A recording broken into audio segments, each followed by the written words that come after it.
আল হেরা ইসলামিয়া মাদ্রাসা পালপুর মিরপুর কাজীর বাজার মৌলভীবাজারের উদ্যোগে আয়োজিত আজকের তৃতীয় বার্ষিক ইসলামী সম্মেলনের সম্মানিত সভাপতি মণ্ডলী হযরতুল আল্লাহ হযরত মাওলানা আব্দুল্লাহ চৌধুরী সাহেব এবং হযরত মাওলানা শামসুল ইসলাম সাহেব দামাত বরাকাতুহুল আলিয়া, উপস্থিত আমার শ্রোতা ওয়াজিবুল ইহতিরাম হযরত উলামায়ে কেরাম, এলাকার গণ্যমান্য মুরব্বীগণ, স্থানীয় এবং দূরদূরান্ত থেকে আগত দিন দরদি কোরআন প্রেমী প্রতাহিত জনতা এবং পর্দার আড়ালে থাকা মা বোনেরা, প্রতিটা জিনিসের কিছু আলামত থাকে, নির্দেশনা থাকে, যেগুলো দেখে এটা চেনা যায় যে এই জিনিসটা আসলে কোন জিনিস।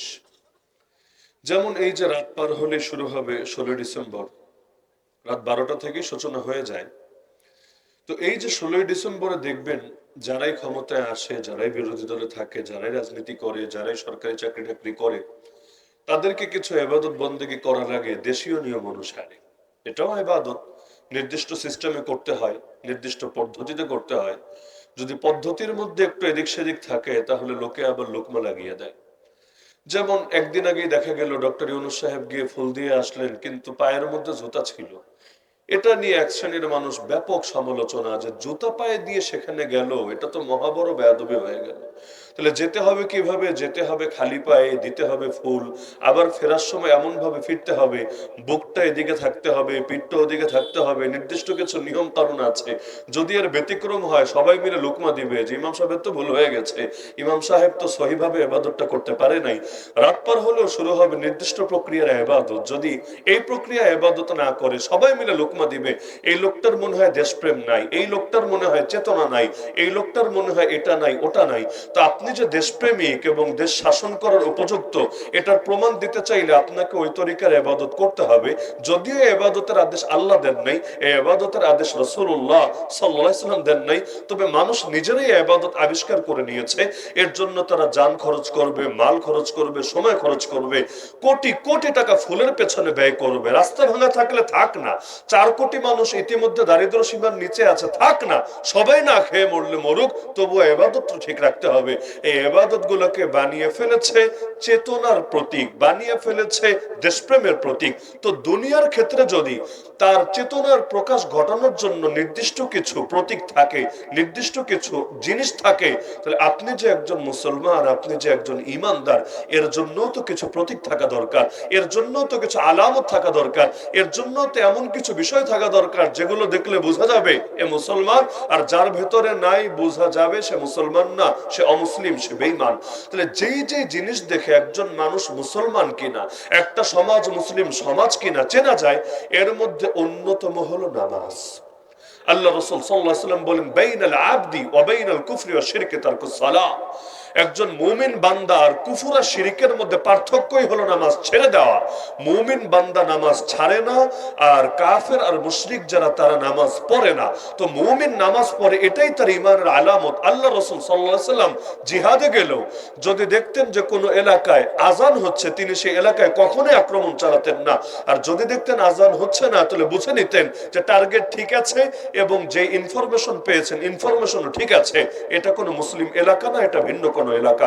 তো মুসলমানের শানি, এটা মুসলমান নামাজি হবে, মুসলমান নামাজকে আঁকড়ে ধরবে, কারণ ঈমানের পর সবচেয়ে গুরুত্বপূর্ণ বিধানের নামই নামাজ। এমন না যে পড়লে ভালো, না পড়লেও খুব একটা লস নাই। বাকি বহু বিষয় এমন আছে, হলে ভালো, না হলেও জাহান্নামী হতে হবে এমন কোনো ব্যাপার নাই। মাদ্রাসায় পড়লে ভালো, স্কুলে পড়লে কেউ জাহান্নামী হবে এই ফতোয়া দুনিয়ার কেউ দেয় নাই, দিতেও পারবে না। গায়ের মধ্যে এই রকম সুন্নতি জামা যদি পরিধান করেন অবশ্যই ভালো, কেউ দ্বিমত করবে না, ভালো।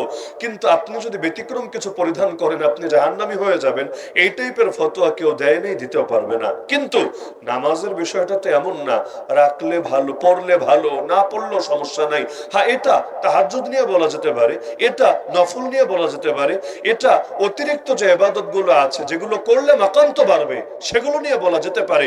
যদি করে অবশ্যই ভালো, তবে না করলেও দোজখে যাবে না, না করলেও জাহান্নামী হবে না। যদিও খুব বেশি উপরেও যেতে পারবে না, মাকাম খুব বেশি বাড়বে না। কিন্তু 5 ওয়াক্ত ফরজ নামাজের বেলায় তো এই কথা চলে না।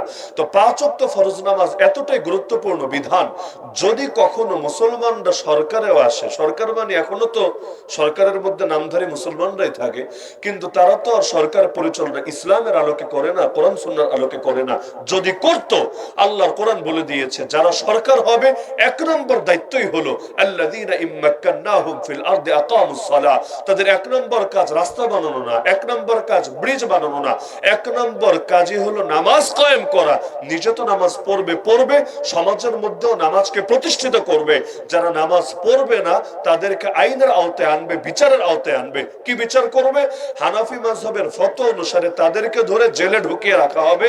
যদি তারা মুচলেকা দেয় নামাজ পড়বে তবেই ছাড়া হবে, আর যদি পড়তে রাজি না হয় জেলেই পড়ে থাকবে। আর হাম্বলি মাযহাব বড় কঠোর, তাদের ফতোয়া হলো ও আর দুনিয়াতেই বেঁচে থাকার অধিকার রাখে না, কারণ বেঈমান হয়েছে, এখন তাকে মৃত্যুদণ্ডে দণ্ডিত করা হবে। হ্যাঁ, যদি তওবা করে সেটা ভিন্ন আলাপ, কিন্তু সে যদি বলে যে আমি নামাজ পড়বো না, এর উপরই অটল থাকবো, অবিচল থাকবো, তাহলে তাকে বেঈমান হিসাবে মৃত্যুদণ্ডে দণ্ডিত করা হবে। তাহলে এতটাই গুরুত্বপূর্ণ বিধান এই নামাজ। এমনকি নামাজ বাদ দিয়ে সফলতার কথা তো চিন্তাও করা যায় না। সফলতার মালিককে আল্লাহ নিজে কোরআনে ডেকে ডেকে বলছেন, ইয়া আইয়ুহাল্লাযীনা আমানু, হে ওই সকল লোকেরা যারা ঈমান এনেছো, ইস্তাঈনু, আল্লাহর কাছে সাহায্য প্রার্থী হবা, বিসসাবরি ওয়াস সালাহ, সবরের মাধ্যমে এবং নামাজের মাধ্যমে।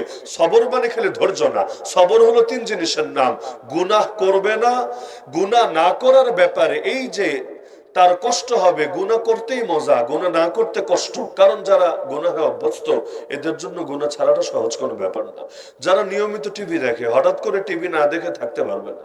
নিয়মিত গান শুনে, হঠাৎ যদি বলেন গান শোনো না, ঠিক মতো হয়তো ঘুমও আসবে না। নিয়মিত বিড়ি সিগারেট খায়, হঠাৎ করে বলবেন এখন থেকে আর বিড়ি সিগারেট খাবা না, দেখবেন আর মাথায় হয়তো ঠিক থাকবে না, মাথার মধ্যে পাগলামি চলে বসবে। তো গুনাহ করাটাই মজা, কিন্তু গুনাহ ছাড়াটা কষ্ট। তো সবরের এক নম্বর প্রকার হলো যে আল্লাহর বান্দা এই যে গুনাহ ছাড়ার যে কষ্টটাও সে অবলম্বন করবে, এ ব্যাপারে সবর করবে, ধৈর্য ধারণ করবে। দুই নম্বর, নেক আমল করতেও বড় কষ্ট, অবশ্যই কষ্ট। যত নেক আমল আছে সবগুলো করতে কষ্ট লাগে, কষ্ট লাগে বলে আল্লাহর কাছে মাকাম বাড়ে। কষ্ট না লাগলে মাকাম বাড়বে কেন? জান্নাতকে ঢেকে দেওয়া হয়েছে কষ্টকর জিনিসের দ্বারা, জাহান্নামকে ঢেকে দেওয়া হয়েছে মজাদার জিনিসের দ্বারা, হাদিসের মধ্যে আছে। তো জান্নাতে যেতে চাইলে কষ্ট তো করাই লাগবে। এই নেক আমল করতে যে কষ্ট, ওই কষ্টের ব্যাপারেও সে সবর করে, ধৈর্যের পরিচয় দেয়। আর তিন নম্বরে, যখন কোনো বিপদে পড়ে, মুসিবতে পড়ে, তখন আল্লাহর উপর ভরসা রাখে, আস্থা রাখে, তখন আল্লাহকে ভোলে না, বরং আল্লাহকেই ডাকে। কারণ মৃত্যুর সংবাদ শুনলেও বলে ইন্না লিল্লাহি ওয়া ইন্না ইলাইহি রাজিউন, জীবন তো আল্লাহরই, ফিরে তো আল্লাহর কাছেই যাব। দুনিয়া থাকার জায়গা নাই। হ্যাঁ, হাম সব মুসাফির है, वही आखिर ठिकाना, कोई आगे रवाना है, कोई पीछे रवाना। এই তিন গুণ যারা ধারণ করে তাদেরকে সবরকারী বলে। এক নম্বরে গুনাহ করে না, দুই নম্বরে নেক আমল করে, তিন নম্বরে বিপদে পড়লেও আল্লাহর ব্যাপারে আজে বাজে কথা বলে না, বিপদে পড়লেও ধৈর্যের পরিচয় দেয়। এই তিন গুণ যারা অবলম্বন করে তাদেরকে সবরকারী বলে। আল্লাহ বললেন, আল্লাহর সাহায্য পেতে চাইলে দুই জিনিস আঁকড়ে ধরবা। এক নম্বর জিনিসের নাম সবর, দুই নম্বর জিনিসের নাম সালাত, নামাজ। ইন্নাল্লাহা মা'আস সাবিরিন, নিশ্চয় সবরকারীদের সঙ্গে আল্লাহ আছেন। তো নামাজ যদি এতটাই গুরুত্বপূর্ণ হয়, আমরাও জানি যে ইসলামের ঈমানের পর সবচাইতে শক্তিশালী খুঁটির নামই হলো নামাজ। মান আকামাহা ফাকাদ আকামাদ-দ্বীন ওয়া মান হাদামাহা ফাকাদ হাদামাদ-দ্বীন। যে এই খুঁটিটাকে দাঁড় করিয়ে রাখলো সে ইসলামকে, তার দ্বীনদারিকে দাঁড় করিয়ে রাখলো, আর যে এই খুঁটিকে ভেঙে ফেললো সে ইসলামকে ভেঙে ফেললো। এজন্য ওমর রাদিয়াল্লাহু তাআলা আনহু তার রাষ্ট্রীয় কর্মকর্তাদের কাছে চিঠি লিখে পাঠিয়েছিলেন, ইন্না আহাম্মা উমুরিকুম ইনদি আস-সালাহ, তোমাদের যত ডিউটি আছে এর মধ্যে আমার কাছে সর্বপ্রধান দায়িত্বের নাম নামাজ। কেন? মান হাফিজাহা ওয়া হাফাযা আলাইহা হাফিযা দীনাহু, যে ব্যক্তি নামাজ হেফাজত করবে, নামাজের ব্যাপারে যত্নবান থাকবে, সে তার দ্বীনকে, পুরো দ্বীনকে হেফাজত করবে। ওয়া মান দাইয়াহা, আর যে নামাজকে বরবাদ করবে, ফাহুয়া লিমা সিওয়াহা আদিয়াউ, সে অন্যগুলোকে আরো বেশি করে বরবাদ করবে। কারণ নবী যে জানিয়েছেন সবচাইতে বড় চোরকে, যে মাহফিলে এসে মোবাইল চুরি করে তারা সবচাইতে বড় চোর বলে না, সবচাইতে বড় চোর যে নামাজের মধ্যে চুরি করে। কারণ আল্লাহর সঙ্গে যে ফাঁকিবাজি করার চেষ্টা করে, বান্দার সঙ্গে ও কি করতে পারে এটা আর বলা লাগে না। তো এজন্য আমি প্রত্যেককে হাত জোর করে অনুরোধ জানাচ্ছি, যদিও এটা ইসলামী রাষ্ট্র না, এখানে আইন প্রয়োগ করে নামাজের জন্য কেউ আপনাকে বাধ্য করবে না, কিন্তু আল্লাহর দেওয়া আইনে বান্দার জন্য যথেষ্ট, নতুন করে আলাদা আইন লাগবে না। তো আল্লাহ যে আমাদের উপর নামাজকে অবধারিত করেছেন সবাই যেহেতু জানি, সবাই যেহেতু মানি, সুতরাং আসেন এখন থেকে বাস্তবে প্র্যাকটিস শুরু করি। না করলে কি হবে, হালকা কয়েকটা ধারণা দেব এবং নামাজ পড়লে কি হবে এটার ব্যাপারে হালকা ধারণা দিয়ে আলোচনার ইতি টানবো। এক নম্বরে, নামাজ যদি কেউ না পড়ে কি হবে, সবগুলো বাদ দিয়ে শুধু ফজরটাই বলি। আব্দুল্লাহ বিন ওমর রাদিয়াল্লাহু আনহু বলেন, ফজরের ব্যাপারটা এজন্য আনছি, আমি মনে করি বাংলাদেশের মধ্যে যাদের ফজর ঠিক ওদের বাকি সব ওয়াক্ত ঠিক, যাদের ফজরে ভেজাল ওদের সবকিছুতে ভেজাল। যে আল্লাহর বান্দা নিয়মিত ফজর পরে ওর জোহর মিস হবে, ওর মাগরিব মিস হবে, ওর জুমা মিস হবে, এগুলো কল্পনা করা যায় না। কিন্তু যে আল্লাহর বান্দা ফজরে জাগার কোনো ইচ্ছাই পোষণ করে না, ইচ্ছা পোষণ করা মানে কি, যে অন্তত অ্যালার্ম দিয়ে রেখেছে কিন্তু অ্যালার্ম বেজেছে টের পাইনি, এমন যদি হয় তাও আশা করে যে আল্লাহ মাফ করতে পারে। কিন্তু ও অ্যালার্মও লাগায় নাই, কাউকে ডাকতেও বলে নাই, জাগার কোনো আগ্রহও নাই, ঘুমাতেও গিয়েছে অনেক দেরি করে, আবার ঘুম ভাঙার জন্য কোনো ধরনের তার প্রস্তুতিই নাই, তাহলে কিভাবে মনে করতে পারি যে সে আল্লাহর বান্দা? ফজর নামাজ পড়ার ব্যাপারে ইচ্ছা ছিল, ফজর পড়তে কয় মিনিট লাগে? 10 মিনিট, 20 মিনিট, এই এতটুকু সময়ের জন্য সে ঘুম কোরবান করতে রাজি না, তাহলে কিভাবে ভাববো সে ফজরের ব্যাপারে আন্তরিক ছিল? অথচ আব্দুল্লাহ বিন ওমর রাদিয়াল্লাহু তাআলা আনহুমা বলেন যে আমরা আমাদের সময় মানে সাহাবীদের জামানায়, আমরা আমাদের সময় ফজরে এবং এশায় যদি কাউকে অনুপস্থিত দেখতাম, আসা না বিহি জান্না, আমরা তার ব্যাপারে মন্দ ধারণা পোষণ করতাম, তার ব্যাপারে মুনাফিকের ধারণা পোষণ করতাম। খুঁজতেন যে কে কে ফজরে আছে আর এশায় আছে। এশাটা আমাদের খুব একটা ঝামেলা হয় না, ওই জামানায় হতো। কি জন্য? এখন তো আমরা ঘুমাই দেরি করি, কিন্তু মুরব্বীরাও ভালো জানবেন, যখন এই এত বেশি দেশে বিদ্যুৎ টিদ্যুৎ ছিল না, এখন থেকে ধরেন 20 বছর, 30 বছর, 40 বছর আগে মানুষ কিন্তু এত বেশি রাত জাগতো না। কি জন্য জাগবে রাত? টেলিভিশনও নাই, টেলিভিশন দেখবে, বিদ্যুৎ নাই, চায়ের দোকানে গিয়ে আড্ডা মারবে, আর মোবাইল নামক এই মহামারী তো নাই, অভিশাপ তো নাই, ঢুকে ফেসবুকে ঘন্টার পর ঘন্টা কাটাবে, হোয়াটসঅ্যাপ, মেসেঞ্জার, ইমো, ইউটিউব, এগুলোতে সময় দেবে নাই, তাহলে কি করবে? তো মানুষ মোটামুটি তাড়াতাড়ি ঘুমায় যেত, আর সারাদিন যখন কাজ করতো। এখন তো দৈহিক পরিশ্রমের কাজ খুব কম করে, গ্রামাঞ্চলের মানুষ তো টুকটাক করে, শহরে দৈহিক পরিশ্রমের মানুষ মধ্যবিত্তদের মধ্যে তো বলতে গেলে কমে গেছে। এখন মাথার কাজ বেড়েছে, তবে শরীরের কাজ কমেছে। এজন্য দেশে ব্রয়লার মুরগির সংখ্যাও বেড়েছে। ব্রয়লার মুরগি মানে মানুষের মধ্যে যেগুলো ব্রয়লার মুরগি ওই ক্যাটাগরির না। তো এখন দেখা যাচ্ছে এই যে আগে তাড়াতাড়ি ঘুমায় যেত, তো অনেক সময় এমন হতো সারাদিন ধরে কাজ করেছে, মাগরিবের নামাজ পড়ে বাসায় আসার পর আর শরীর টেকে না, বরং জলদি জলদি ঘুম চলে এসেছে। আর এশার নামাজ পড়া সুন্নত তো কোনটা? স্বাভাবিকভাবে আমরা তো ওক্ত আসার পর খুব বেশি দেরি করি না। ওক্ত যদি আসে 40-এ, দেখবেন 45-এ আজান হয়ে গেছে, 7টার মধ্যে নামাজ শুরু হয়ে গেছে।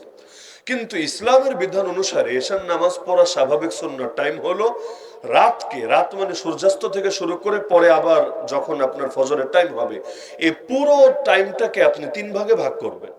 3 ভাগে ভাগ করে ওই 1 ভাগ যখন হবে, সুলুসুল লাইল বলে, রাতের 1/3 যখন হবে, সেটা হলো এশার নামাজ পড়া সুন্নাত টাইম।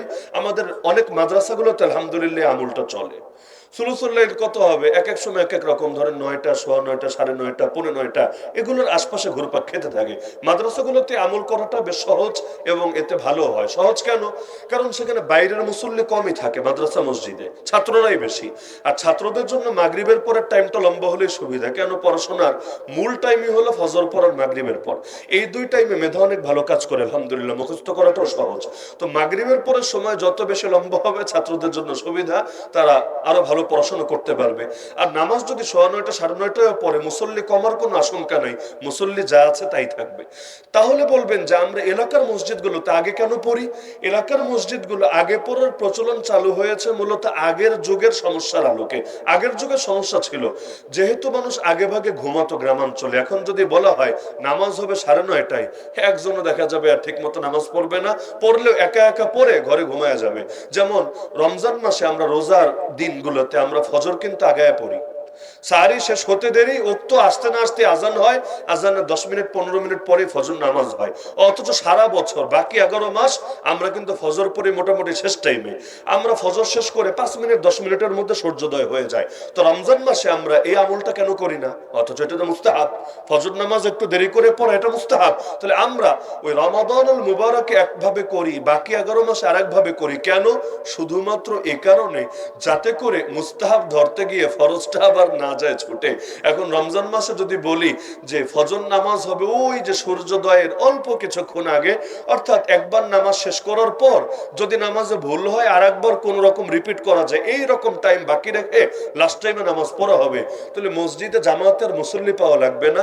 সাহারি খেয়ে বাসায় নামাজ পড়ে সবাই ঘুমায় যাবে, অনেকে নামাজই পড়বে না, ওই সাহারি খেয়ে ঘুমায় যাবে। তো অন্তত নামাজ পড়ুক, এমন যাতে না হয় যে পাগড়ি বাঁধার ফজিলতের উপর আমল করতে গেল কিন্তু নিচে লুঙ্গি খুলে গেল। কেন? পাগড়ি তো কিনে নাই বা তার বাসায়ও পাগড়ি নাই, পড়বে কি? এখন পাগড়ির ফজিলত শুনে এত এসকো আসলো, সুন্দর মতো লুঙ্গিটা খুইলা মাথায় বেঁধে নিল। তো মুস্তাহাব করতে গিয়ে যাতে ফরজটা না ছোটে, এজন্য রমাদানুল মুবারকে আমরা একটু আগে আগেই পড়ে ফেলি। তো এশার নামাজটা মূলত আগে পড়া শুরু হয়েছিল ওই কারণে, কারণ লোকে ঘুমায় যায়, রাতে বেশি জাগে না। এখনের সময় এখন যদি 9টায় নামাজ পড়েন, মুসল্লির ওই ঝামেলা হবে না। কেন? ওই যে 7টায় জাগা সে 9টায়ও জাগা, সে 8:30টায়ও জাগা। সে যদি নামাজে আন্তরিক হয় সে নামাজ পড়বে। কিন্তু আগে ঝামেলা হতো যেটা, যে তাড়াতাড়ি ঘুমায় যেত। তো আল্লাহ রাসূল সাল্লাল্লাহু আলাইহি ওয়াসাল্লামের জামানে সমস্যাটা আরো বেশি ছিল। দিনভর সাহাবীরা কাজ করতেন, তখন তো প্রায় সবাইরই শারীরিক পরিশ্রমের কাজ করতে হতো। তো মাগরিবের নামাজ পড়ে শরীর আর বেশিক্ষণ টিকতো না, ঘুমায় যেত। ওই ঘুমের কারণে দেখা যায় অনেক সময় কারো কারো এসা ছুটে যেত। মুনাফিকদের তো নিয়মিতই ছুটতো, কারণ ওদের দিলে তো আল্লাহর মহব্বত নাই। আল্লাহর মহব্বত যেহেতু নাই, কষ্ট করবে কোন দুঃখে? তো দেখা যেত এশার নামাজে কেউ কেউ অনুপস্থিত, অথচ বাকি ওয়াক্তগুলোতে তারা ঠিকই দেখা যাচ্ছে। এজন্য আব্দুল্লাহ বিন ওমর বলছেন, আমরা এশা আর ফজরে চেক দিতাম, যদি দেখতাম এশায় নাই ফজরে নাই, তার কোনো ওজরও নাই, সে এলাকায় আছে, সে বাইরে সফরেও নাই, তো আমাদের মনে একটা খুঁতখুঁতানি চলে আসতো যে এইটা মনে হয় মুমিন না, এটা মনে হয় মুনাফিক। কি বুঝলেন এখান থেকে? যে যেই নামাজের ব্যাপারে মানুষের গাফলতি বেশি হওয়ার আশঙ্কা আছে, ওই নামাজের দ্বারা প্রকৃত ঈমানের পরিচয় পাওয়া যায়। বর্তমান বাংলাদেশে কারা ঈদের নামাজ পড়ে এটা দেখে ঈমানদার চেনা যাবে না। ঈদের নামাজ অনেক শাহবাগী নাস্তিকও পড়ে। জুমা নামাজ কারা পড়ে এটা দেখেও চেনা যাবে না। কেন? বহু সেকুলার, ইসলামের বহু বিধান নিয়ে যাদের চুলকানি, এরকম লোকেরা জুমা নামাজ পড়ে। এগুলো একটা ফ্যাশন হয়ে গিয়েছে। ওই পূজা, যেমন অনেক মুসলমানও গিয়ে পূজার দিনে পূজা দেয়, এটাকে কোনো পাপ মনে করে না, বরং এটাকে একটা ট্রেন্ড, একটা স্বাভাবিক ঐতিহ্যের ব্যাপার মনে করে। একইভাবে ওই জুমা নামাজ, ঈদের নামাজ এমন অনেক লোক পড়ে, ইসলামের বহু বিধান নিয়ে যাদের চুলকানি আছে, এগুলো পরে একটা সামাজিকতার মতো করে, তার একটা স্বাভাবিক রুটিনের মতো করে, তার দিলে আল্লাহর মহব্বত থাকে না। তো ফজর নামাজ এই টাইপের মুনাফিকরা ভুলেও পড়তে পারে না। ফজর নামাজ পড়তে পারে একমাত্র যাদের দিলে আল্লাহ আছে, আল্লাহর মহব্বত আছে। তো এই জন্য ফজর, আসর আর এশা, এটা নিয়ে প্রচুর হাদিস পাওয়া যায়। এমন এমন ফজিলত, যেমন আসরের ব্যাপারে হাদিসে আছে, আল্লাহ রাসূল সাল্লাল্লাহু আলাইহি ওয়াসাল্লাম বলেন, মান ফাতাতহু সালাতুল আসরি, যে ব্যক্তির আসরের নামাজ ছুটে গেল, ফাকাদ হাবিত আমালুহু, তার জিন্দেগীর সব আমল বরবাদ হয়ে গেল। বড় ভয়ানক হাদিস। যদিও এটার বিভিন্ন ব্যাখ্যা করেছেন মুহাদ্দিসিনে কেরাম, কিন্তু হাদিসের অর্থটা কিন্তু বেশ ভয়ানক। যে ব্যক্তির আসরের নামাজ ছুটে গেল, তার আমল বরবাদ হয়ে গেল। অন্য বর্ণনায় আছে ফাকান্নামা উতিরা আহলুহু ওয়া মালুহু, যেন তার ফ্যামিলি এবং তার মাল সব ধ্বংস হয়ে গেল। অর্থাৎ তার ফ্যামিলি আর তার মাল ধ্বংস হয়ে গেলে তার যতটা ক্ষতি হতো, এক আসরের নামাজ ছুটে যাওয়ার দ্বারা এর সমান ক্ষতি তার হয়ে গেল। এক বুজুর্গের ঘটনা আছে, মসজিদে আসলেন, এসে দেখলেন যে আসরের নামাজ শেষ করে সবাই বের হয়ে যাচ্ছে, তার দেরি হয়ে গেছে। এটা অনেক সময় হতে পারে, ওই যে বিভিন্ন সময় নামাজ 15 মিনিট করে আগায় না, এমন হলো যে আগের দিন কোনো কারণে এলাকায় ছিলেন না, বাইরে গিয়েছিলেন, আপনি জানেন না যে ওক্ত এগিয়ে চলে এসেছে। আর আগে তো আর মাইকও ছিল না, মাইকে আজানও ছিল না, স্বাভাবিকভাবে মুখ দিয়ে আজান দিত, সবার কানে অস্পষ্ট না। তো ওই বুজুর্গ একটা টাইম ধরে মসজিদে এসেছেন, আগে এই টাইমে নামাজ হতো, কোনো কারণে নামাজটা এগিয়ে আনা হয়েছে। এখন তিনি এসে দেখেন সব মুসল্লি বের হয়ে যাচ্ছে। তিনি মসজিদের দরজায় চুপ করে দাঁড়িয়ে আছেন, চোখ বেয়ে পানি গড়িয়ে পড়ছে। একে একে একে একে তার সামনে দিয়ে বের হতে হতে সব মুসল্লি বের হয়ে চলে গেল। এবার তিনি আরো বেশি জোরে কান্না শুরু করে দিলেন। তিনি বললেন যে আমার সবচাইতে বেশি কষ্ট লাগলো দুই কারণে। এক নম্বরে তো কষ্ট লেগেছিল আমি নামাজ পাই নাই, জামাত পাই নাই, এ কারণে। কিন্তু এর চাইতে বেশি কষ্ট লাগলো এই যে আমার সামনে দিয়ে একে একে এতগুলো মানুষ চলে গেল, একটা লোকও আমাকে সান্ত্বনা দিল না। আজকে যদি আমার বাচ্চা মরার খবর পেত ঠিকই সান্ত্বনা দিত, আমার কোনো মাল সম্পদ চুরি ছিনতাই ডাকাতি হতো আমাকে অবশ্যই সান্ত্বনা দিত। কিন্তু এই যে আমার আসরের নামাজটা বরবাদ হয়ে গেল জামাতের সঙ্গে, একটা মানুষ আমাকে সান্ত্বনা দিল না, অথচ এর ক্ষতি ওইটার ক্ষতির চাইতে অনেক বেশি ছিল। এজন্য কোরআনও আল্লাহ আসরের নামাজ নিয়ে আলাদা গুরুত্ব দিয়েছেন। হাফিজু আলা সালাওয়াত, বান্দারা নামাজের ব্যাপারে যত্নবান হবা। ও সলাতিল উস্তা, বিশেষ করে মধ্যবর্তী নামাজ। মধ্যবর্তী নামাজ কি? আসরটা কিন্তু মাঝামাঝির নামাজ, আগেও দুইটা পরেও দুইটা। আগে হলো ফজর আর জোহর, পরে হলো মাগরিব আর এশা। পাঁচ ওয়াক্তের মধ্যে মাঝের কোনটা? 3 নাম্বারটা না? পাঁচ ওয়াক্ত যদি হয় মাঝের কোনটা? 3 নাম্বারটা। তো 3 নাম্বার নামাজ কোনটা? আসরের নামাজ। তো আসরের নামাজের ব্যাপারে বিশেষভাবে আল্লাহ বলে দিচ্ছেন যে নামাজ তো সবগুলোর ব্যাপারে যত্নবান থাকবা, তবে মাঝের নামাজটার ব্যাপারে বিশেষ করে যত্নবান থাকবা। কেন? এইটারও মূল কারণ ওই আগের যেটা আমি বলেছি। মূল কারণ কি? সাহাবায়ে কেরাম রাদিয়াল্লাহু আনহুম আজমাইন দেখা যেত দুপুর বেলা সৌদি আরবে কাজের পরিবেশ থাকতো না, মরুভূমির দেশ। আর যখন সূর্য ঠিক ওই দিনের মাঝামাঝি আসে, এত তাপ বাড়ে, নিচেরও তাপ উপরেও তাপ, উপরে সূর্যের তাপ আর নিচে মরুভূমির রোদগুলো যখন উত্তপ্ত হয়ে যায় কাজ করা যেত না। তারা এসে ওই টাইমটা একটু বিশ্রাম করতেন, খাওয়া দাওয়া করে কিছুক্ষণ বিশ্রাম করতেন, যেটাকে কাইলুলা বলে। কাইলুলা সুন্নত, সবাই জানেন কাইলুলা সুন্নত। কেন? কারণ যারা কাইলুলা করে তারা শেষ রাতে আল্লাহর সামনেও দাঁড়াতে পারে। ওই শেষ রাতে আল্লাহর সামনে যদি আপনি দাঁড়ান, তাহাজ্জুদ আদায় করেন, দিনের মাঝামাঝিতে আপনার একটু ক্লান্তি আসবে, খুব স্বাভাবিক ব্যাপার। আমাদের মাদ্রাসাগুলোতে এই আমলটা করা হয়। দেখা যায় যেহেতু শেষ রাতে উঠে দেওয়া হয়, হেফজখানার বাচ্চাদেরও উঠানো হয়, অনেক জায়গায় কিতাবখানার বাচ্চাদেরও উঠে দেওয়া হয়। যদি একান্ত তাহাজ্জুদের টাইমে না উঠায়, অন্তত ফজরের জামাতে 40 মিনিট 50 মিনিট আগে প্রায় সব মাদ্রাসায় উঠায়। তো এত আগ থেকে ওই যে পড়াশোনা শুরু করলো, ফজরের আগে পড়লো, ফজরের পরে পড়লো, এরপর 5-6 ঘন্টা ক্লাস করলো, তারপর জোহর করলো, জোহরের পরে আবার তাকরার করলো। তো দেখা যায় কিছুটা শরীরে ক্লান্তি চলেই আসে। এজন্য তাদেরকে আসরের আগে, আমরা আমাদের মাদ্রাসায় রুটিন আমল করি, আসরের 1 ঘন্টা আগে ছেলেরা ঘুমাবে। আসরে 1 ঘন্টা আগে ঘুমালে কি হবে? দিনের মাঝামাঝিতে বিশ্রামের কারণে তার আগের ক্লান্তিটা কেটে যাবে। এরপর বাকি টাইমটা সে আবার মেহনত করতে পারবে এবং পরের দিন রাতের বেলা উঠতে পারবে। আর যদি এমন হয় দিনের মাঝামাঝি বিশ্রাম না হয়, পরের রাতে ঘুম এত ভারী থাকে রাতের বেলা আর ওঠা যায় না। তো সাহাবায়ে কেরাম যেহেতু দুপুর বেলা একটু বিশ্রামে যেতেন, অনেক সময় এমন হতো যে দেখা গেল ঘুম এত লম্বা হয়ে গিয়েছে, আসরের সময় টেরি পান নাই, আসরের নামাজ ছুটে গেছে। তো যেই নামাজে মেহনত বেশি, কষ্ট বেশি, ওই নামাজে ঈমানের প্রমাণও বেশি। এজন্যই আল্লাহ রাসূল জানিয়ে দিলেন যে আসরের নামাজের গুরুত্ব এত বেশি, যার আসর ছুটে গেল ওর যেন ফ্যামিলি ধ্বংস হয়ে গেল, ওর যেন সব মালই বরবাদ হয়ে গেল। যত আমল এমন আছে যে আমলে ত্যাগ বেশি, কষ্ট বেশি, ওই আমলের মর্যাদা বেশি। যেমন একটা উদাহরণ দেই, কেউ যদি এমন হয় তার শারীরিক চাহিদা কম হতে পারে, আল্লাহ তাআলা সবাইকে একরকম দেন নাই, ওই আল্লাহর বান্দা নিজের নজর হেফাজত করা, নিজের দিল হেফাজত করা, নিজের সবকিছুকে জিনা থেকে হেফাজত করা, এর দ্বারা সে যতটা মাকাম পাবে।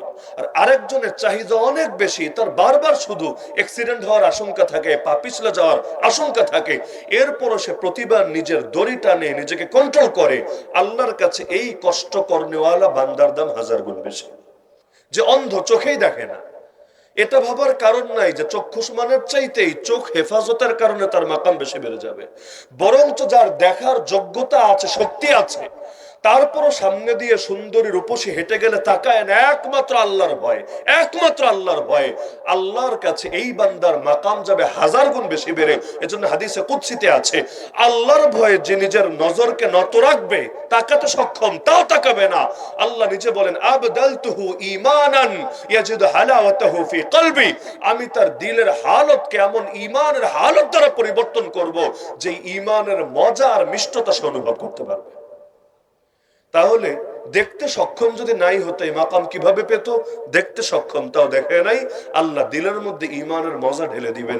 গুনাহ ছাড়ার মধ্যে যে কি মজা, এটা কোন বক্তা জিন্দেগিতে ভাষায় প্রকাশ করে বোঝাতে পারবে না। একমাত্র যে আল্লাহর ভয়ে গুনাহ ছেড়েছে, সুদের অফার এসেছে তার কাছে, তবুও সুদ খায় নাই, সাময়িক হয়তো কষ্ট হবে, দিলে আলাদা এক ধরনের সুখ থাকবে। তার কাছে ঘুষের বিভিন্ন সুযোগ এসেছে, তবুও জড়ায় নাই, দিলের মধ্যে আলাদা সুখ পাবে। ব্যাংকে চাকরি করে, সুদী ব্যাংকে, মাসালা জানলো যে এটা তার জন্য জায়েজ নেই, হারাম। এখন তাকে এটা চাকরি ছাড়তে হলে হয়তো বহু ঝামেলা পোহাতে হবে, আর 1 লাখ টাকার বেতন ছেড়ে 30-40 হাজার টাকার বেতনের চাকরিতে হয়তো ঢুকতে হবে। কারণ ব্যাংকের চাকরি এই জামানায় হলো সোনার হরিণের মতো, এর চাইতে আকর্ষণীয় চাকরি কয়জনের আছে, এবং এটা নিয়ে রীতিমতো প্রতিযোগিতা চলে। তাও ছাড়লো, সাময়িক হয়তো কষ্ট হবে, দিলের মধ্যে এমন মজা পাবে যেই মজা ভাষায় প্রকাশ করা সম্ভব না। পর্দা করার কারণে কলেজ ভার্সিটিতে মেয়েদেরকে বহু কথা শোনা লাগে। ছেলেরা যদি এই কলেজ ভার্সিটিতে পড়াশোনা করে, দ্বীনি লেবাস ধারণ করে, দাড়ি রাখে এবং সুন্নাহসম্মত জীবন যাপন করে, কত গালি যে খাওয়া লাগে। কমন গালি হলো জঙ্গি, মৌলবাদী, উগ্রবাদী।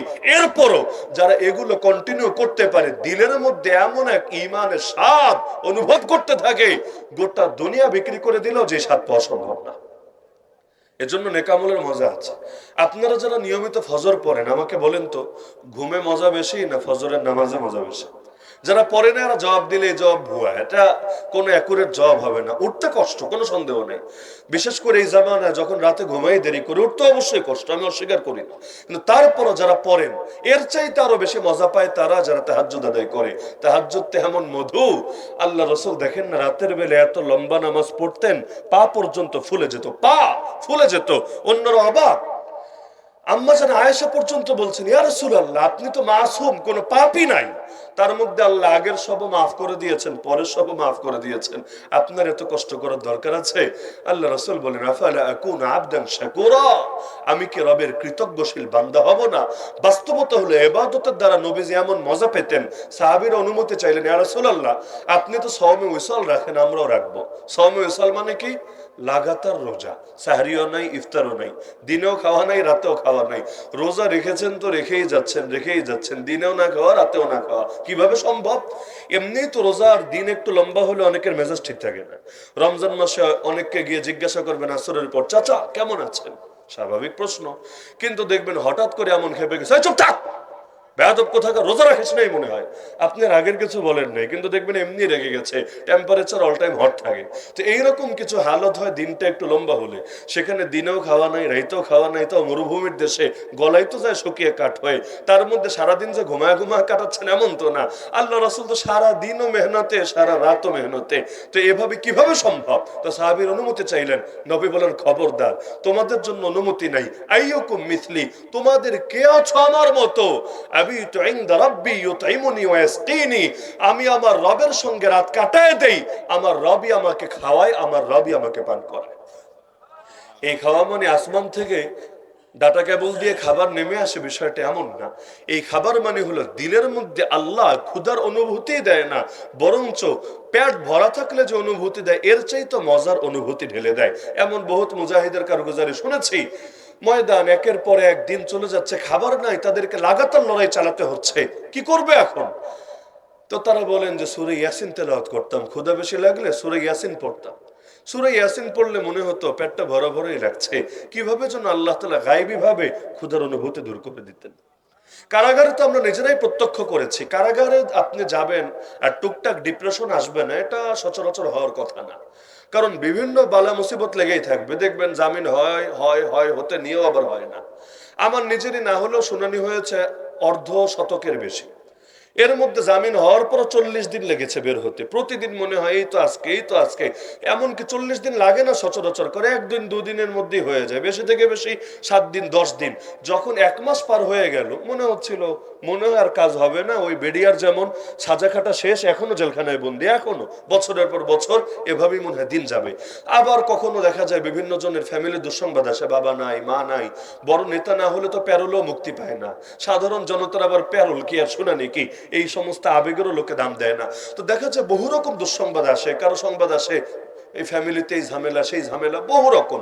তো এখন টুকটাক ডিপ্রেশন আসে, মানসিক পেরেশানি আসে। কারাগারে কতজনকে দেখেছে আত্মহত্যা করার চেষ্টা করে, বারবার বারবার বারবার, বাঁচতেই চায় না তারা।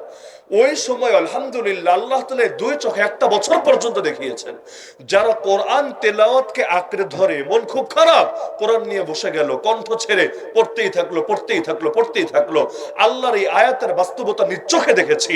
আলা বিযিকরিল্লাহি তাতমাইন্নুল কুলুব, আল্লাহর স্মরণে দিল ঠান্ডা হয়, দিল প্রশান্ত হয়, দিল থেকে সব ডিপ্রেশন দূর হয়ে যায়।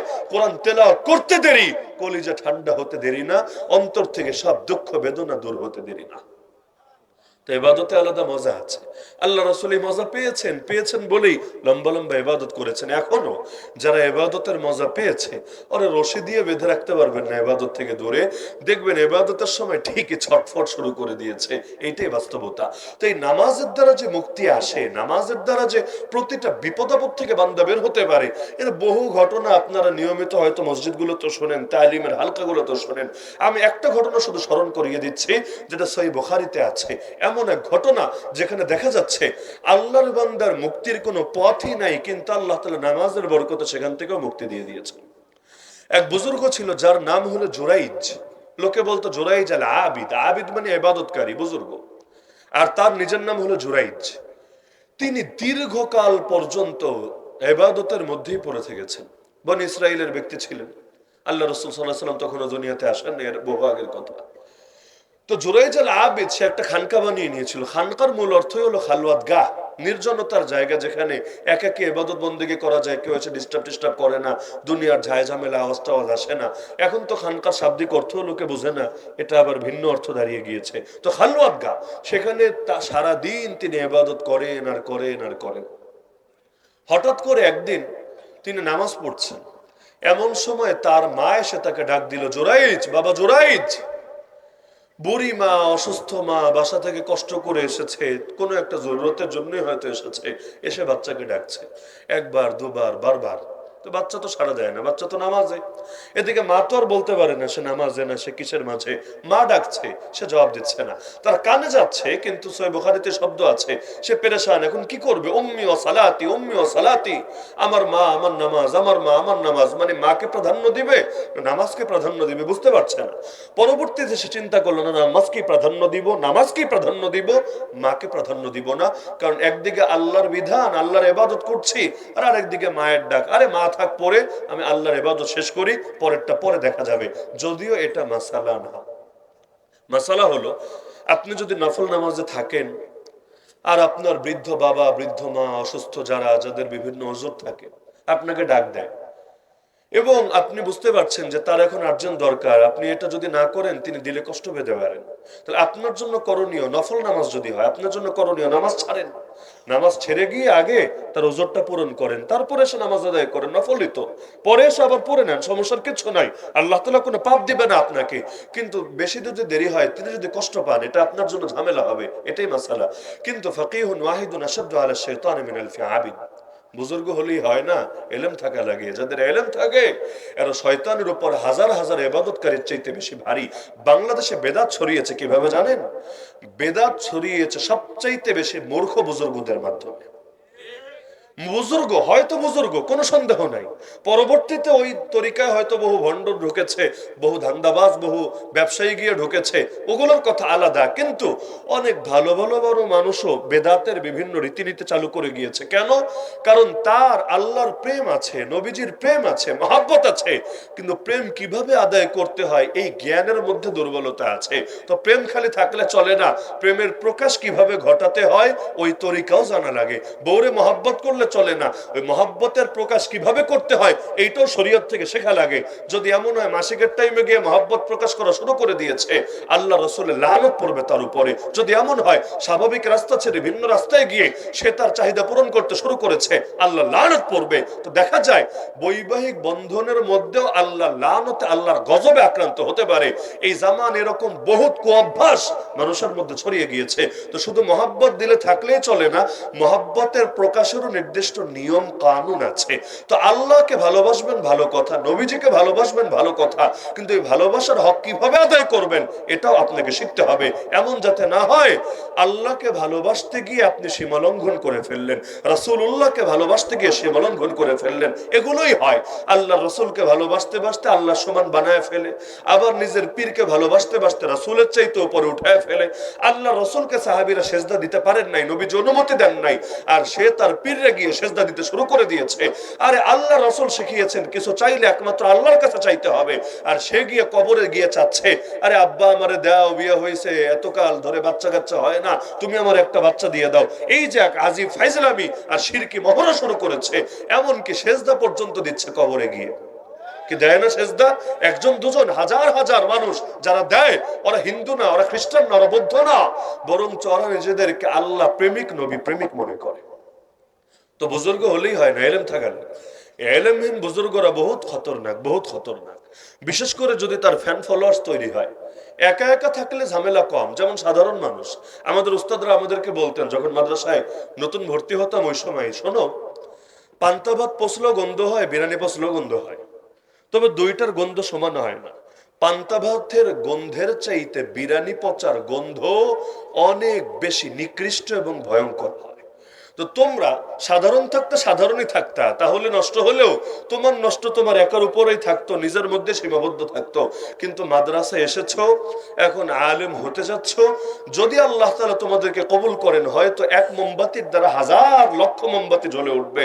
কিন্তু যদি বিরানি পচে যায়, তাহলে শুধু একাই পচবা না, গোটা জাতি তোমার সঙ্গে পচবে। এজন্যই বলে জাল্লাতুল আলিম জাল্লাতুল আলম, আলেমের পদস্খলন গোটা জাতির পদস্খলন, কারণ আলেমকে মানুষ অনুসরণ করে।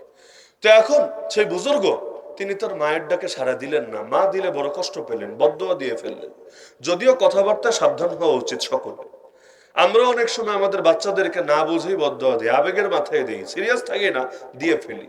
কত মহিলা আছে বাচ্চারে বলে তোর উপর ঠাডা পড়ুক, সেও সিরিয়াস ভাবে বলছে তা না, এমনি একটা রাগের মাথায় বলে ফেলছে তোর উপর ঠাডা পড়ুক। কিন্তু সন্তানের ব্যাপারে বাবা মায়ের দোয়া কবুল হয়ে যেতে পারে, খুবই স্বাভাবিক। আর বিশেষ করে প্রতিদিন এমন একটা টাইম আছে, ওই টাইমে বান্দা যাই চাইবে আল্লাহর কাছে আল্লাহ কবুল করবেন, হাদিসে আছে। কাকতালীয় ভাবে ওই টাইমটা যদি ওই টাইমের সাথে মিলে যায়, ওই সময়ই বললো তোর উপর ঠাডা পড়ুক, যদি কবুল হয়ে যায়, পরিণতি কি হবে? আল বালাউ মুআক্কালুন বিল মানতিক, কথার সঙ্গে বিপদ আপদ যুক্ত থাকে। সো এই হাদিসের মধ্যে আছে, আল্লাহ রাসূল একদিন এক বুড়ারে দেখতে গেলেন, বুড়া রোগী, জ্বর এসেছে, প্রচন্ড জ্বর, জ্বরে কাতর হয়ে গিয়েছে। তো নবীজির একটা সুন্নত হলো রোগী দেখতে গেলে তার জন্য ছোট দোয়া করা, লা বাসা তাহুরুন ইনশাআল্লাহ। লা বাসা মানে কোনো সমস্যা নাই, নো প্রবলেম, তাহুরুন সুস্থ হয়ে যাবা, ইনশাআল্লাহ যদি চান আল্লাহ। কত সহজ একটা দোয়া, কোনো সমস্যা নাই, টেনশন করো না, সুস্থ হয়ে যাবা যদি চান আল্লাহ। তাহলে নবীজি তার সামনে গিয়ে বললেন, তার কি বলা দরকার ছিল? আমিন, আল্লাহ কবুল করো। কিন্তু বুড়া, ওই বুড়ারও টেম্পারেচার হট হয়ে আছে। বুড়া জবাব দিল কি? বাল হিয়া হুম্মা তাফুর আলা শাইখিন কাবীরিন তুজিরুহুল কুবুর। আরে চুপ করো, এই জ্বর কমবে না, এই জ্বর বাড়বে, বাড়তে বাড়তে এই বুড়ারে কবরস্থানে পৌঁছাবে। নবী বললেন সুস্থ হয়ে যাবা, সে বলল না সুস্থ হবে না, এই জ্বর বেড়ে বেড়ে কবরে পৌঁছে যাবে। তো নবী বললেন কি, সে বলল কি? আল্লাহ নবী বললেন ঠিক আছে, নাম ইজান, তাহলে তাই হোক, তুমি যা বলেছো তাই হোক। এটা বলে নবী যে চলে আসলেন। বাস্তবে জ্বর বেড়ে গেল, আর সুস্থ হলো না, ওই জ্বরেই মরে বেচারা কবরে গিয়ে পৌঁছে গেল। তো ওই মা, জুরাইজাল আবিদের মা, একটা বদদোয়া দিয়ে ফেললো, হে আল্লাহ, আমার পুত্রকে তুমি মরণ দিও না যতক্ষণ না সে বেশ্যার মুখ দেখে। ভয়াবহ বদদোয়া। হে আল্লাহ, তুমি আমার পুত্রকে মৃত্যু দিও না যতক্ষণ না সে বেশ্যার মুখ দেখে। তো লাস্ট বাক্যটা আবার একটু হালকা আছে, বেশ্যার মুখ দেখা পর্যন্ত বলেছেন, আর কিছু না, বেশ্যার মুখ দেখে। আল্লাহ তাআলা দোয়া কবুল করে ফেললেন। বুজুর্গর তো খবর নাই, তিনি তো ইবাদত বন্দেগী চালায় যাচ্ছেন, এদিকে মা তো মনে কষ্ট নিয়ে চলে গেল। এর কিছুকালের মধ্যে দেখা গেল কিছু হিংসুক, প্রতিটা ভালো মানুষেরও কিছু দুশমন থাকে, বরঞ্চ বাস্তবতায় এটা ভালো মানুষের দুশমনই বেশি থাকে, খারাপ মানুষের দুশমন বেশি থাকে না। কারণ খারাপে খারাপে তো আবার একটা কলবে কলবে মিল থাকে। আল জিনসি আমিরুল আল জিনস, জাতি স্বজাতির দিকে ধাবিত থাকে।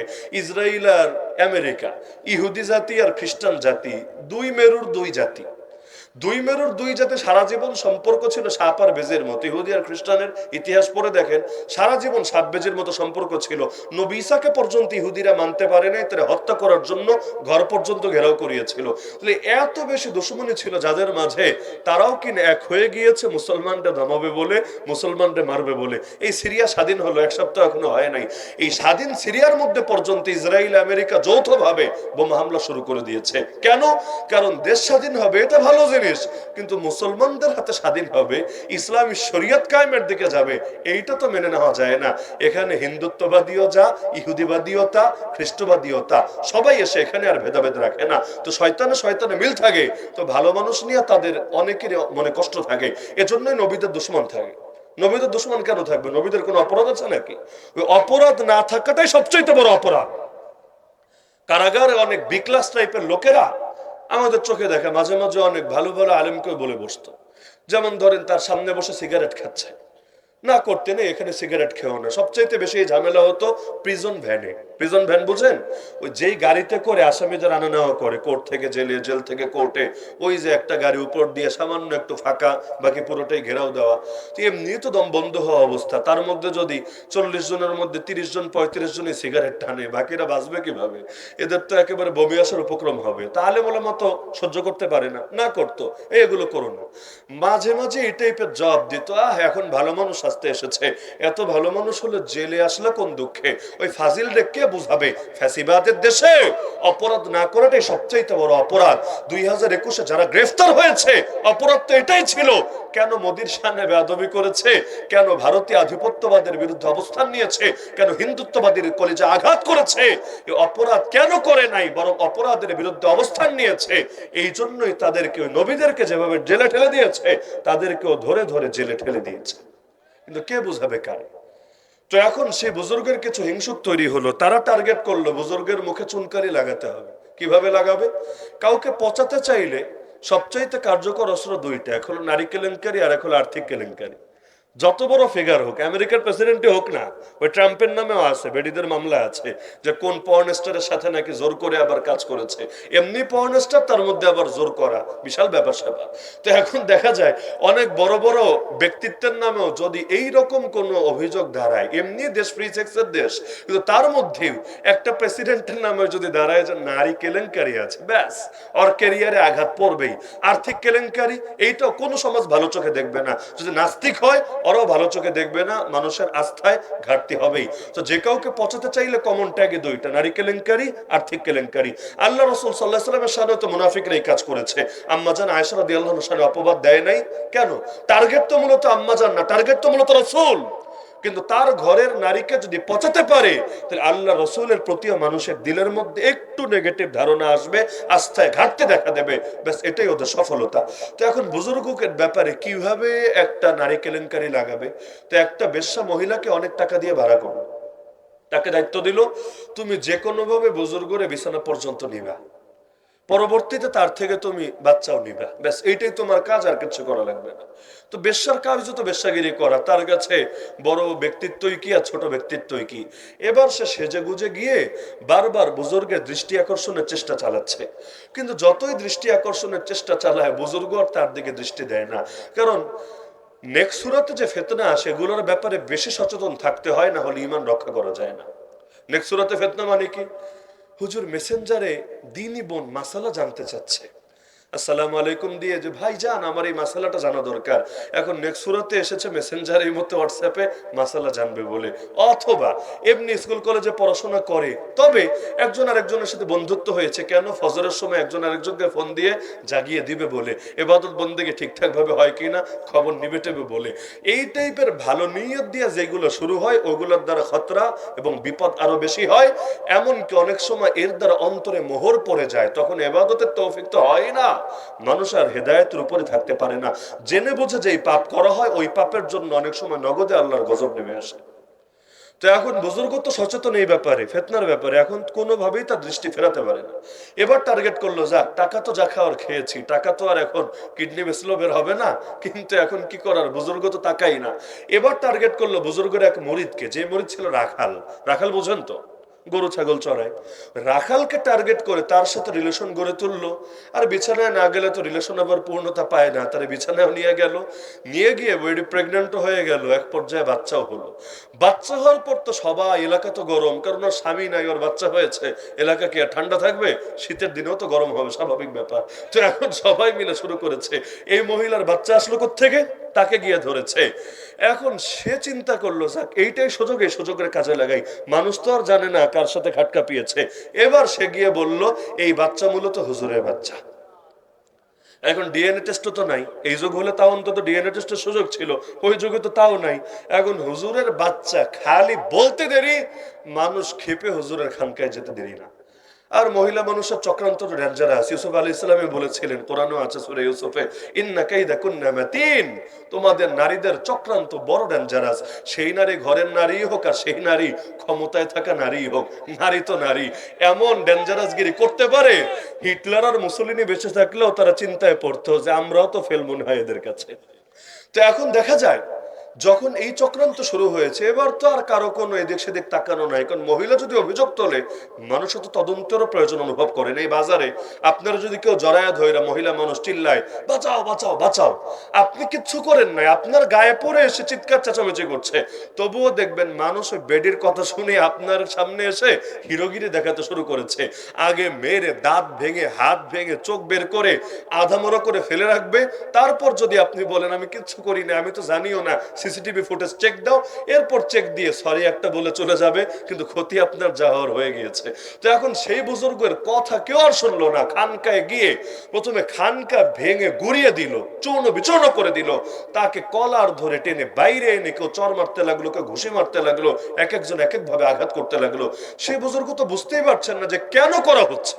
যদি এটা বোঝা যায় যে কেন করা হচ্ছে, তবুও তো দিলে সান্ত্বনা থাকে, তিনি তো বুঝতেই পারছেন না অপরাধ কি, বারবার জিজ্ঞাসা করছেন, বারবার জিজ্ঞাসা করছেন, কিন্তু কেউ জবাবও দেয় না। অবশেষে তিনি বললেন যে ঠিক আছে, আমাকে অন্তত এতটুকু আশ্বস্ত করো, কি অপরাধ, এরপর মেরে ফেললে মেরে ফেলো, কোনো আপত্তি নাই। এবার একজন বললো আকাম করার সময় খবর থাকে না, আর এখন ভাজা মাছটা উল্টে খেতে জানেন না। এবার তিনি তো বুঝলেন যে কাহিনী তো অন্যদিকে গড়িয়ে গেছে। তিনি বললেন আল্লাহর ওয়াস্তে আমাকে 2 রাকাত নামাজ পড়ার সুযোগ দাও।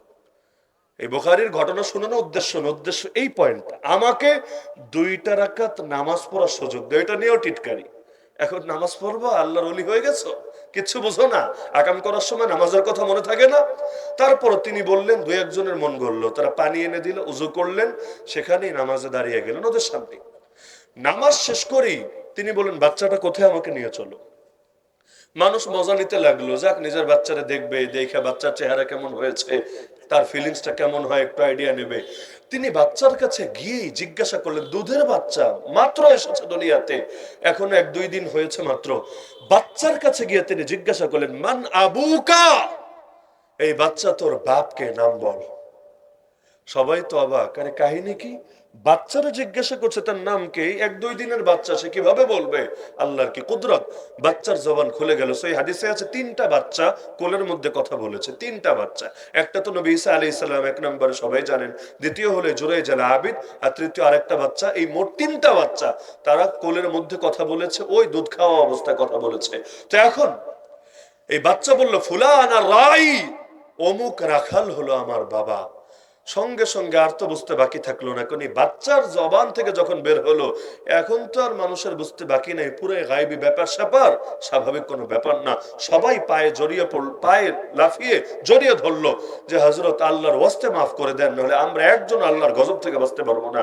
তিনি বললেন ঠিক আছে যাও, তোমাদের নিয়ে কোনো অভিযোগ নাই, তোমরা যাও। তারা বললো আমরা আপনার খানকা ভেঙেছে, স্বর্ণ দিয়ে খানকা বানিয়ে দেব। তিনি বললেন স্বর্ণ লাগবে না আমার, যেভাবে মাটির ছিল ওভাবে মাটিরই বানিয়ে দাও তোমরা। তো এই যে পুরো ঘটনায় তিনি যে মুক্তি পেলেন কিসের বরকতে, নামাজের বরকতে। আর আমরা বিশ্বাসী হয় না যে নামাজের দ্বারা মুক্তি আসতে পারে। আরে তিনি যে বিপদে পড়েছেন এর চাইতে বড় বিপদে তো আমরা নাই, তিনি যে বিপদে পড়েছেন এর চাইতে বড় বিপদে তো আমরা নাই। আল্লাহর এই আয়াতের উপর কেন একই হয় না যে নামাজের দ্বারা আর সবরের দ্বারা মুক্তি আসবে। এজন্য আমি প্রত্যেকের কাছে হাত জোর করে অনুরোধ রাখি, আল্লাহর ওয়াস্তে নামাজের ব্যাপারে একটু সজাগ হন। শেষ করছে দুটো হাদিস শুনিয়ে। আল্লাহ রাসূল বলেন, নিঃসন্দেহে মুনাফিকদের উপর সবচাইতে ভারী, সবচাইতে কঠিন হলো দুইটা নামাজ। ইন্না আসকালা সালাহ আলাল মুনাফিকিন সালাতুল ইশা ওয়া সালাতুল ফজর। এক হলো এশার নামাজ আর দ্বিতীয় হলো ফজরের নামাজ। এই দুই নামাজ মুনাফিকদের উপর সবচাইতে কঠিন। তবে মান সাল্লা সুবহা, নবীজি বলেন, যে ব্যক্তি ফজর আদায় করবে ফাহুয়া ফি যিম্মাতিল্লাহ, সে আল্লাহর নিরাপত্তায় থাকবে। এমনকি আল্লাহ রাসূল বলেন যে এশা আর ফজর জামাতের সঙ্গে আদায় করবে, আল্লাহ তার আমল নামায় সারা রাত জেগে জেগে ইবাদতের সওয়াব লিখে দিবে। এজন্য আমি প্রত্যেকের নিকট, বিশেষ করে যুবক ভাইদের নিকট, মুরব্বীরা তো পড়েন আলহামদুলিল্লাহ, আমি যুবক ভাইদের নিকট বিশেষভাবে আশা রাখি, আল্লাহর ওয়াস্তে নামাজের ব্যাপারে কোনো কম্প্রোমাইজ করেন না, নামাজের ব্যাপারে কোনো গাফলতে দেখেন না। বাকি যা থাকে থাক, অন্তত নামাজটা যদি ঠিক করতে পারেন, কোরআনে বলে দিয়েছে নামাজ ঠিক হলে নামাজই আপনাকে ধীরে ধীরে সব পাপ থেকে বের করে আনবে। ইন্নাস সালাতা তানহা আনিল ফাহশাই ওয়াল মুনকার। তো অন্তত নামাজটা হক আদায় করে পড়েন না, ইনশাআল্লাহ জিন্দেগি পরিবর্তন হবেই হবে। দুনিয়ার মধ্যে জান্নাতের সুখ পাওয়ার তৌফিক আল্লাহ দিয়ে দিবে। আর কিয়ামতের দিন আরশের ছায়ায় যে 7 শ্রেণীর মানুষকে আল্লাহ স্থান দেবে বিশেষভাবে, এর মধ্যে এক শ্রেণী হলো এমন যুবকেরা যারা যৌবনকালে আল্লাহর ইবাদত করে, শাবুন নাশা ফি ইবাদাতিল্লাহ। তো নামাজের ব্যাপারে আশাটা করতে পারি তো ইনশাআল্লাহ। নিজেরাও পড়বেন এবং সবাইকে পড়াবেন। ফজরের ব্যাপারে ক্যাম্পেইন শুরু করেন। ফজর নামাজ কারা কারা পড়ে না লিস্ট করে করে ফজর আপনি মসজিদে পড়ে বাসায় গিয়ে উঠে নামাজ পড়ানোর ব্যবস্থা করেন।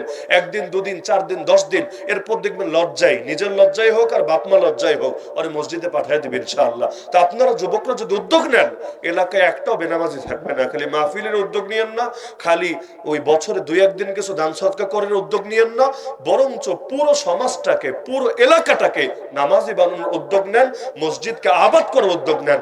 বিল্ডিং বানানোর নামে মসজিদকে আবাদ করা না, মুসল্লি দিয়ে মসজিদকে ভরে তোলাই হলো মসজিদকে আবাদ করা। পারবেন তো ইনশাআল্লাহ? পারবেন তো ইনশাআল্লাহ? প্রথমে টার্গেট নেবেন মসজিদের কমিটির একটাও যাতে নামাজ থেকে অনুপস্থিত না থাকে। তুমি ভাই সভাপতি সেক্রেটারি হয়ে বসে থাকবা আর ফজরের সময় নাকটাই না ঘুমাবা, লজ্জা থাকা উচিত। তোমার আগে এনে হাজির করবো মসজিদে, শুরু করে দেন ইনশাআল্লাহ। কেউ যদি গালি দেয় দেখ না, নামাজের দাওয়াত দিতে গিয়ে গালি খাইলে ওই সুবহানাল্লাহ আলহামদুলিল্লাহ বললে যে নেকি, এর চাইতে 1000 গুণ বেশি নেকি মিলবে। এই গালিগুলো কিয়ামতের দিন মিজানে নেকের পাল্লায় মাপা হবে। এমনকি নামাজ না পড়লে মুরব্বীরা পিটাবেন ধরে ধরে। কাদেরকে? নিজের অধীনস্থদেরকে। হাদিসে আছে সন্তানের বয়স 7 হলে নামাজের আদেশ দিবা, 10 হলে না পড়লে পিটাবা। আল্লাহ রাসূল বলেছেন। তা আপনার বাচ্চার বয়স তো 20-25, পিটান না কেন? নামাজের জন্য পিটাবেন, এটাও নবীজির সুন্নাত। এই মাইরার বরকতও যদি নামাজ পড়ে, কিয়ামতের দিন আপনারে থ্যাংক ইউ দিবে, থ্যাংক ইউ, যে বাপজান তুমি না মারলে তো আমি জাহান্নামী হয়ে যেতাম, মাইরা খুব ভালো করছো, তোমারে মারার জন্য 1000 বার শুকরিয়া জাযাকাল্লাহ। তো নামাজের পরিবেশ কায়েম করবেন তো ইনশাআল্লাহ। আল্লাহ তাআলা তৌফিক দান করুন। আল্লাহ তাআলা মাদ্রাসাকে কবুল করুন। মাদ্রাসার যাবতীয় প্রয়োজন গায়বী খাজানা থেকে পূরণ করুন। আমিন। ওয়া আখিরু দাওয়ানা আলহামদুলিল্লাহি রাব্বিল আলামিন। আসসালামু আলাইকুম ওয়া রাহমাতুল্লাহি ওয়া বারাকাতুহু।